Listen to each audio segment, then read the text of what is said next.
sucede en las células eucariotas que vemos cromosomas con dos brazos y dos pies, por así decirlo. En el caso de las células procariotas eso no se exime, ¿okay? Las células procariotas también tienen un cromosoma cuando ellas se encuentran en división celular. La única diferencia es que en el caso de las células procariotas, ellas solo tienen una sola cadena del material genético. Así que lo que ellas presentan es una cadena de ADN circular, súper enrollada, súper compactada, que llamamos cromosoma bacteriano o nucleoide. ¿Okay? Aquí es donde entra realmente el término nucleoide, que no es más que el cromosoma bacteriano o el cromosoma procariota. Además de eso, en el material genético de las células procariotas vamos a encontrar que hay porciones de material, es decir, porciones de ADN que no se encuentran en el nucleoide, sino que se encuentran separados y en forma circular, ¿ok?, en el citoplasma, y nosotros los vamos a conocer como plásmidos. Para las células procariotas esto es bien importante porque es material genético que presenta genes para sobrevivencia. En este caso particular vamos a notar que la mayor parte de los plásmidos, por ejemplo bacterianos, son plásmidos de resistencia antimicrobiana. Entonces prácticamente todas las bacterias que presentan plásmidos como tal suelen ser resistentes a los fármacos antimicrobianos en general. Y bueno, las células bacterianas tienen una particularidad de que ellas pueden transferir ese material genético a una célula aledaña, no a una célula descendiente, mediante un método que se llama conjugación, para que eso con el favor de Dios lo van a ver cuando den microbiología. ¿Okay? Entonces, el ADN bacteriano o el cromosoma bacteriano como tal, típicamente circular, es también una doble hélice que contiene toda la información necesaria para la vida y la evolución de la bacteria. Para que vean lo que les mencionaba ayer de que el material genético realmente es bastante abundante, es decir, la cantidad de nucleótidos que puede tener una sola cadena de ADN es bastante amplia, que por ejemplo es el caso de todo el nucleoide de una bacteria, de una simple bacteria. Las bacterias suelen verse más pequeñas que el núcleo de una célula eucariota. Así que imagínense la forma en la que se tiene que compactar ese material genético para poder caber en una bacteria. ¿Okay? O por ejemplo este otro caso, que esto es un plásmido, esto no es el nucleoide o no es el cromosoma bacteriano, sencillamente una porción pequeña de ese material genético. En el caso de los procariotas, ellos también presentan para esta supercompactación algunos niveles estructurales, como por ejemplo el nivel secundario que vimos ayer. En el caso de las células eucariotas diríamos los nucleosomas y posteriormente los solenoides de nucleosomas. En el caso de las bacterias también hay algo parecido a unas proteínas histonas que ayudan entonces a enrollar ese material genético. Literalmente se llaman histona slides.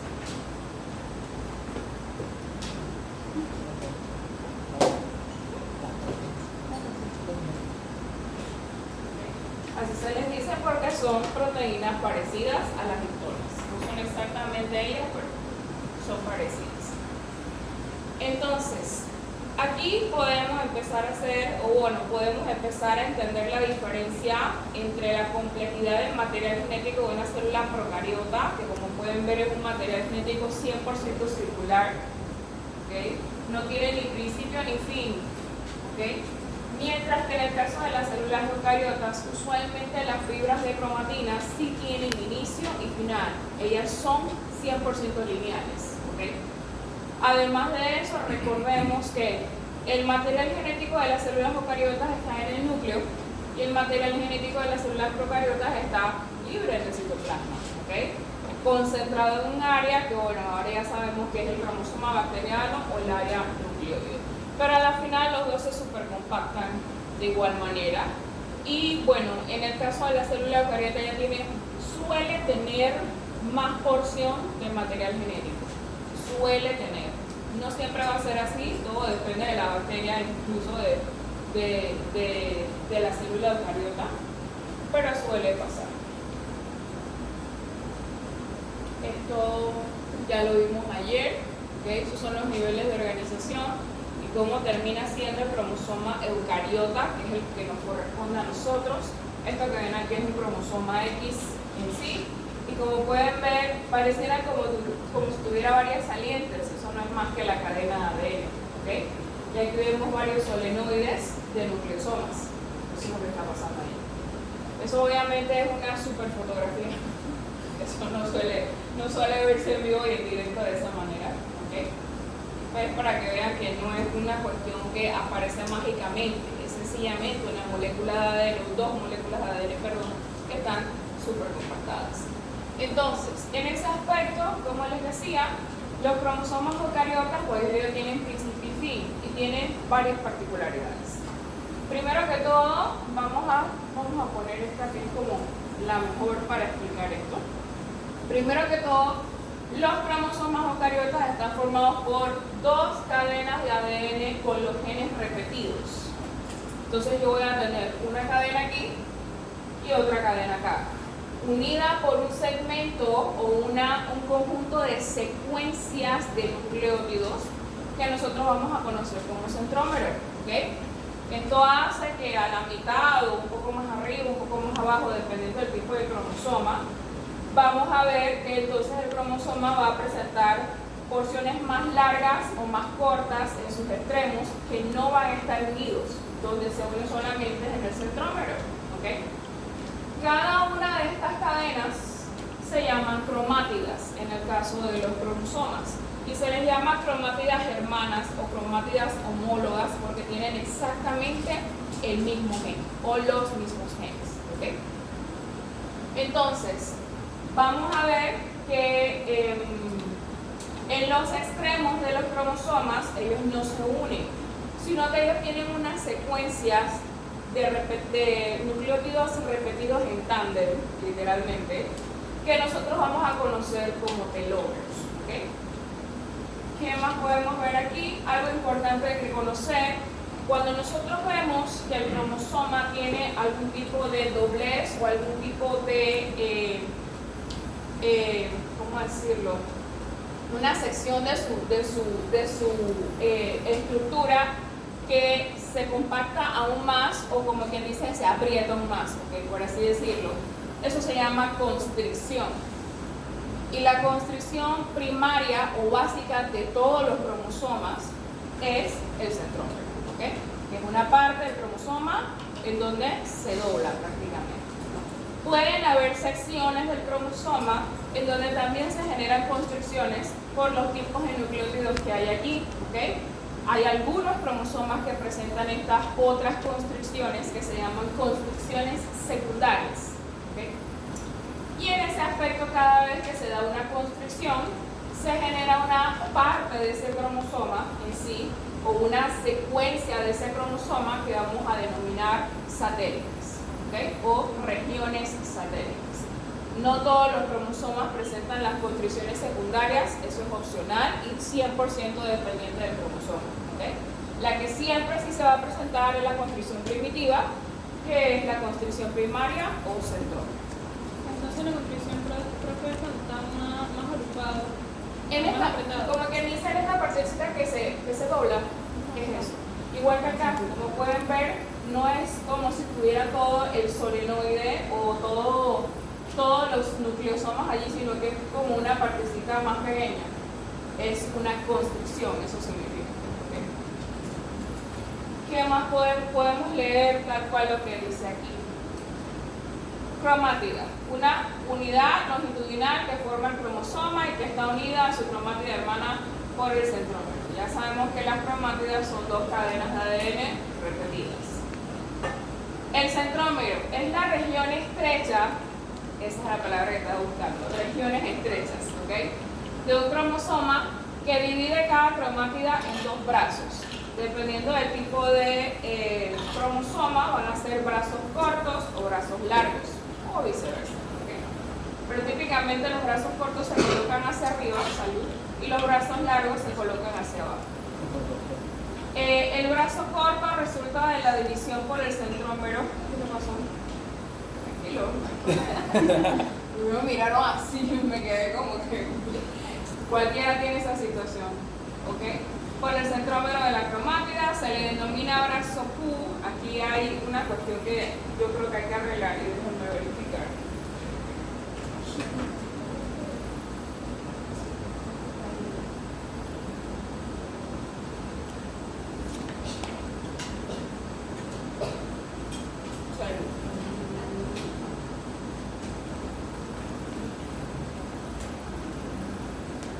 Brazo corto,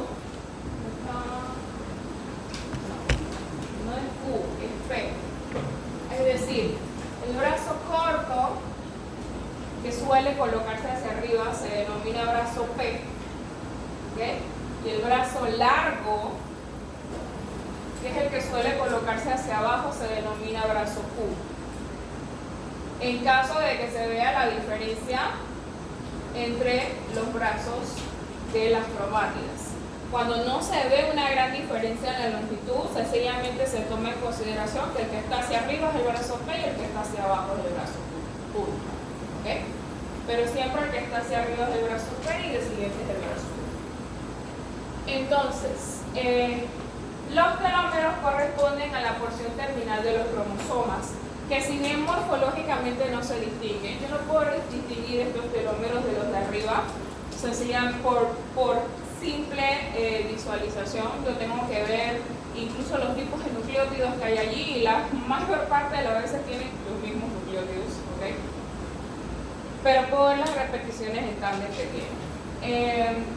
Cumpliría una función específica de impedir que los extremos cromosómicos se fusionen. Para nosotros los telómeros son sumamente importantes. Eso tiene que ver con dos cosas. Primero que todo, con lo que es la reparación del material genético o la reparación del material genético. Cada vez que nosotros encontramos una división celular, los telómeros pierden una cantidad de nucleótidos y se acortan. Y cada vez que hay algún error de transcripción, un error de replicación, por ejemplo, nosotros vamos a notar que la célula va a tratar de recuperar esos telómeros, pero la mayor parte del tiempo no lo logra hacer. Así que con el tiempo los telómeros se van acortando, ¿okay? Y a medida que se va acortando, entra pues la segunda importancia para nosotros. Los telómeros están asociados con el envejecimiento. Y recordemos que el envejecimiento celular y el envejecimiento en general es la reducción de la función de un organismo vivo, de una célula, o en este caso del material genético. Si no tiene suficientes telómeros, difícilmente se va a mantener en una división celular, porque se pierden nucleótidos allí. Entonces con el tiempo puede pasar que se pierda todo el telómero y a la final en la siguiente división celular, como quien dice, se coma o se pierda también parte de los genes que había aquí. Si se pierden los genes que hay aquí, el cromosoma ya no funciona, literalmente el gen ya no existe y la célula no va a funcionar de acuerdo a ese gen. Si es un gen esencial, por ejemplo, literalmente la célula muere, ¿okay? Entonces por eso los telómeros son sumamente importantes. Están relacionados con la reparación celular y están relacionados con el envejecimiento celular también. ¿Okay? Por eso es que mucha gente van a ver esta cuestión en los tratamientos de envejecimiento o las propagandas de las personas que tienen estos suplementos, no sé, de estas empresas pirámide, ¿okay? que te dicen, no, es que con esto vas a recuperar los telómeros de la célula. No saben de qué están hablando, pero te dicen eso, ¿okay? Y realmente, si lo ves desde un punto de vista científico, lo que te están prometiendo no es posible, pero sí está asociado con el envejecimiento como ellos están sustentando, ¿okay? Si se pierden los telómeros, se pierde literalmente el cromosoma. Entonces no son regenerativos. Ellos se pueden regenerar cuando las enzimas que hacen la replicación logran añadir y corregir los nucleótidos. Pero eso no es un proceso tan eficiente. Y con el tiempo, a medida que uno va creciendo, esa capacidad se va perdiendo. Porque las enzimas tienen un índice de afinidad. O sea, las enzimas no suelen ser afines a su sustrato por mucho tiempo, sino por tantas unidades de nucleótidos. Entonces, con el tiempo las enzimas se despegan o se disocian de ese sustrato y siguen, no siguen, como quien dice, añadiendo nucleótidos. A la final no funciona el proceso, ¿okay? No se logra la corrección o recuperación de ese material, en pocas palabras. Muy resumidamente, porque si me meto en esto, ya es un tema un poquito avanzado, pero sí. No sé si respondí. ¿Okay? Constricción secundaria. Es la región del cromosoma ubicada en los extremos, eso sí es bastante importante. Las constricciones secundarias que se puedan formar, suelen formarse en los extremos, Cuando se forma cerca del centrómero, ya estamos hablando de que es una mutación cromosómica. Ubicada en los extremos de los brazos, que en algunos cromosomas corresponde a la región organizada del nucleolo, donde se sitúan los genes que se transcriben como ARN ribosomal. Y las regiones satélites son el segmento esférico del cromosoma separado del resto por la constricción secundaria. Sencillito, ¿okay? Profe, ¿y el cinetocoro? El cinetocoro está relacionado con el uso mitótico. Eso lo vamos a ver cuando entremos en el tema de división celular.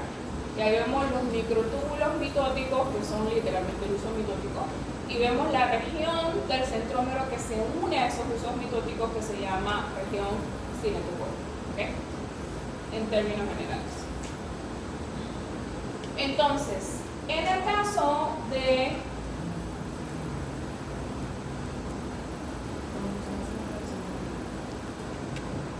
antes de ver esto, vamos a ver esta parte, ¿ok?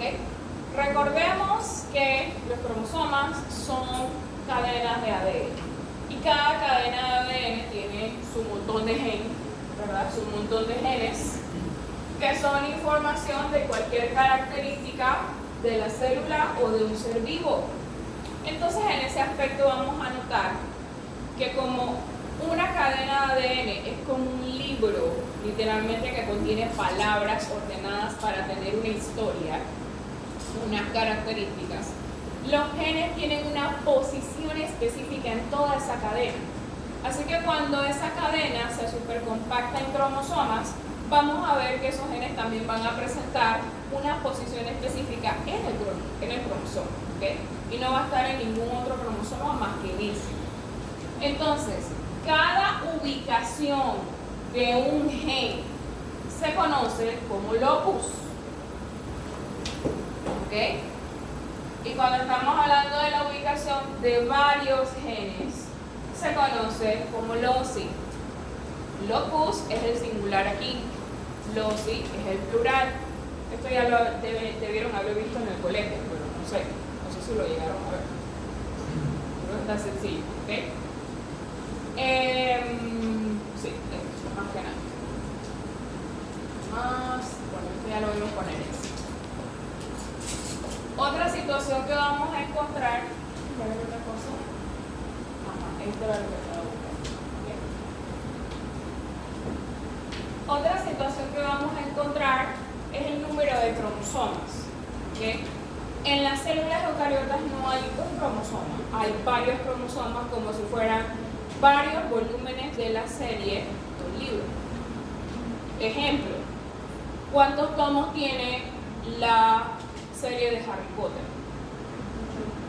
¿Cuántos libros tiene? 8. Los libros. ¿Cuántos libros tiene? No sé. ¿Ustedes tienen algún libro en particular que se lea ahora en la actualidad? No sé. No me digan 50 sombras de Grey porque nada. Es que los libros de mi época eran un poco más fuertes. Tendría de tener entre 7 a 8 libros, no recuerdo.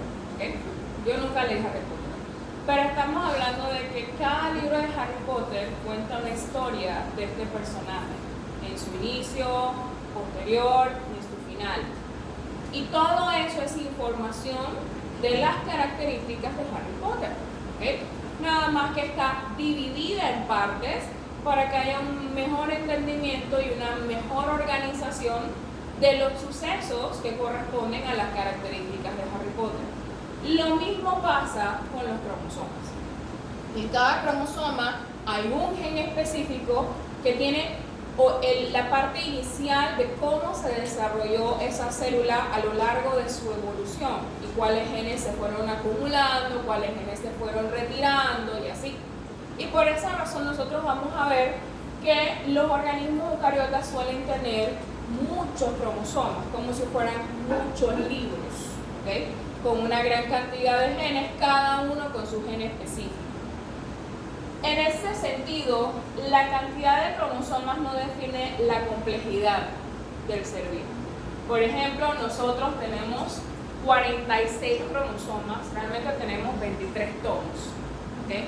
Nuestros libros son 23, pero tenemos 2 copias de esos 23 libros. ¿Okay? Pero en total vamos a decir 46. En el caso, por ejemplo, del gato, tiene 38, el perro tiene 78 cromosomas. Aquí, el pavo real tiene 82 cromosomas y así nos podemos ir. Miren, el cangrejo tiene 254 cromosomas. ¿Qué te dice eso? Los cromosomas, si bien nos ayudan a estudiar el material genético, pero no te identifican la cantidad de genes que tiene un individuo, porque los cromosomas son sencillamente la supercompactación del ADN, no la supercompactación de los genes. ¿Okay? Y un organismo puede tener mucha más cantidad de pares de bases, por ejemplo, en su cadena de ADN, pero no significa que tenga más genes, por ejemplo. ¿Okay? Entonces, a la final, la cantidad de cromosomas o la cantidad de pares de bases no define la complejidad del organismo vivo. Sencillamente es la forma en la que se organiza su material genético desde el punto de vista cromosómico. ¿Okay?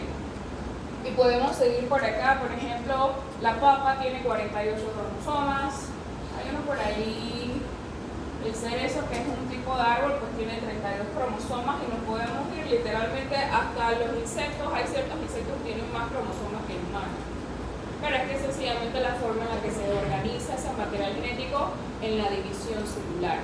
¿Okay? Y bueno, en el caso del ser humano, yo les decía que nosotros realmente tenemos 23 tomos, 23 libros, ¿ok? Literalmente tenemos 23 tipos de cromosomas con diferentes genes, pero como nosotros somos organismos diploides, que lo que quiere decir eso es que tenemos 2 copias de cada material genético, nosotros presentamos un par de cada tipo de cromosoma, ¿okay? Y en total entonces por eso tenemos 46 cromosomas, pero en realidad cuando vemos la parte genética, los genes propiamente, solo tenemos 23 cromosomas. En ese aspecto nosotros vamos a notar, ¿okay? Que nosotros vamos a presentar 23 cromosomas que se conocen como autosomas o cromosomas autosómicos, ¿ok? Ellos no presentan una diferencia genética importante, sino que ellos siempre van a presentar 2 copias de los mismos genes. Con sus versiones alélicas, sí, claro que sí, pero 2 copias de esos mismos genes. Mientras que nosotros presentamos nuestro cromosoma 23, diferencias en las versiones que presentan los machos y las hembras de nuestra especie, ¿okay? Y por eso en ese caso este tipo de cromosomas se llaman heterocromosomas, porque son diferentes. Entonces en el caso de las hembras de nuestra especie vamos a notar que ese cromosoma 23 es igual en ambas copias que presentan las hembras, que es el cromosoma X. Las hembras tenemos X y X, o 2 cromosomas de esta índole. Pero en el caso de los machos, ellos presentan un cromosoma X como tal, un cromosoma 23 completo, y un cromosoma 23 inactivo que nosotros conocemos como cromosoma Y. ¿Okay? El cromosoma Y es esto que ven aquí. Obviamente cuando lo descubrieron hacia arriba, ¿no? Con los brazos hacia arriba. ¿Okay? Y por eso esa forma de Y. Pero realmente el cromosoma X es como, el cromosoma Y, perdón, es como si hubieras agarrado el cromosoma X y todos estos genes que hay aquí los inactivas. Como quien dice, se pierden y solo quedan estas porciones de los genes de ese cromosoma previamente. Pero se habla de que el cromosoma X es un cromosoma, el cromosoma Y es un cromosoma X inactivo. ¿Okay? ¿Para qué es esto? Para lograr más variabilidad genética. ¿Okay? Esto ayuda a que no solamente ciertos genes recientes que ya no le funcionen a la especie desaparezcan, sino que se perpetúen aquellos que sí le funcionan a la especie e incluso se perpetúen alelos de esos genes que realmente puedan aportar algo positivo a la especie o negativo en el caso de que el organismo pues, vaya a morir. ¿Okay? Entonces, por esa razón siguen siendo muy importantes los machos de la especie. Eso más o menos lo dijimos ayer. ¿Por qué los machos de la especie? Porque esta especie no puede vivir sin machos, porque los machos son los que dan la variabilidad genética y la mejora genética de la especie en nuestra especie. ¿Okay? Entonces esa cuestión de que no, algún día seremos mujeres todas, puede que sí, puede que en el futuro, no sé, en 20 millones de años, puede ser. Pero por ahora, el éxito de nuestra especie se debe a esta variabilidad genética. Así que sí, los machos de la especie son necesarios. ¿Cómo? Fin algo bueno. No, pero bueno, hay cosas, ¿sí? Hay cosas buenas. La cuestión es que nosotros estamos satanizando. Yo soy mujer y yo sí tengo mi X. Ajá. Es un autosoma. Sí, el de usted es un autosoma, pero el de su compañero no. Porque él tiene dos. O sea, porque si está diciendo que los autosomas son copias iguales, las X son copias iguales, nosotros mujeres, pero ellos sí machos son no. diferentes. Porque tienen dos copias diferentes. Una copia completa. Entonces nuestros cromosomas sexuales, los de las mujeres, siguen siendo autosomas. Se podrían considerar autosomas, pero no lo vamos a considerar así porque en todas las versiones de la especie hay diferentes cromosomas sexuales. ¿Okay? Nosotros no nos podemos ver solamente como hembras y machos, nosotros nos vemos como la especie humana, Homo sapiens. Y cuando hablamos de la especie, estamos hablando de todos los tipos de cromosomas que nacen. ¿Ok? Eso es lo que pasa. Debido a la A los heterocromosomas, es que los hombres le asignan el género sí, de hecho sí. Los hombres son los que asignan el género, literalmente. Cuando vemos la división celular, vamos a ver esto de por qué los machos de la especie son los que deciden el sexo de la descendencia. ¿Okay? Miren que estoy hablando de machos y hembras, o femeninos y masculinos. No estoy hablando de mujeres y hombres. ¿Okay? Pues vaya. ¿Por qué? En todas las especies existentes nosotros le ponemos nombre a las formas juveniles, las formas intermediarias y las formas maduras biológicamente de la especie. Por ejemplo, cuando nosotros vemos a los perros, ¿cómo le decimos a las formas inmaduras de los perros? Cachorro, ¿verdad? E incluso en ese aspecto, cuando tenemos una hembra y un macho juvenil, le decimos cachorro o cachorra, ¿verdad? ¿Cuándo entonces se convierten en perros como tal? Cuando son adultos. Y en ese caso tenemos incluso la diferencia perro y perra. ¿Okay? En el caso de los caballos, ¿cómo se le dice a los juveniles de los caballos? Potrillo. Otros potros es el adulto ya. ¿Ok? Y entonces a los machos y a las hembras adultas. Caballo yegua. Caballo y yegua. ¿Ok? Entonces, como pueden ver, esta forma de denominar a los machos y las hembras de las especies o a los femeninos y masculinos de la especie tiene que ver con una asociación cultural o social del rol que le estamos dando a estos individuos. Un cachorro no se va a valer por sí mismo. Un perro, una perra ya sí, ya es otra historia, ¿verdad? Y lo mismo sucede en el caso de los humanos. En los humanos, ¿cómo le decimos a los infantes? Niño y niña, ¿verdad? El femenino y el masculino juvenil de la especie humana. Cuando hablamos de adolescentes, adolescentes. A veces decimos adolescentes femeninos, adolescentes masculinos, a veces, ¿ok? Y cuando ya entonces entramos en la edad adulta, entonces hablamos de mujer y hombre. Y aún así, realmente no es el nombre que nosotros le damos a la especie, sino que hablamos de humano y humana. humana. Entonces estamos viendo que estos términos están asociados a un rol o un concepto de madurez biológica en el individuo. Un adulto o una adulta, por ejemplo, humano o humana en sí, tiene la capacidad de valerse por sí mismo y tiene un cuerpo desarrollado lo suficiente, no solo para valerse y sobrevivir, sino también para reproducirse de forma madura, y digo de forma madura. Pero ¿qué pasa con nosotros? Por ejemplo, nuestros grados de maduración y representación ante nosotros mismos, que somos una sociedad, no están muy relacionados entre sí. Porque, por ejemplo, yo considero que un adulto legalmente es una persona que supera los 21 años de edad biológica. ¿Ok? Pero no significa que, por ejemplo, una mujer, que es una femenina adulta de la especie, sea la única que pueda reproducirse. Y eso es una cosa que, por ejemplo, yo tuve la situación de que en un caso clínico se nos presentaba una femenina adulta que estaba gestando y no sé qué. Y cuando nosotros no hablamos de mujer y hombre, hablamos de hembra o macho o de femenino y masculino. Y creo que esto yo se los mencioné anteriormente, ¿verdad? Que cuando nosotros tenemos en un formulario, literalmente en el hospital, tenemos la opción F y M, esto es femenino y masculino. Pero cuando tenemos la opción H y M, no estamos hablando de hombre y mujer, estamos hablando de hembra y macho, porque en la ciencia el término mujer y hombre no aplica. ¿Ok? Así que para que sepa, cuando vayan a llenar esos formularios que se vuelven un 8, la H significa hembra y la M significa macho. ¿Ok? Entonces cuando llenan esos formularios de los bebés, que se vuelven locos. ¿Okay?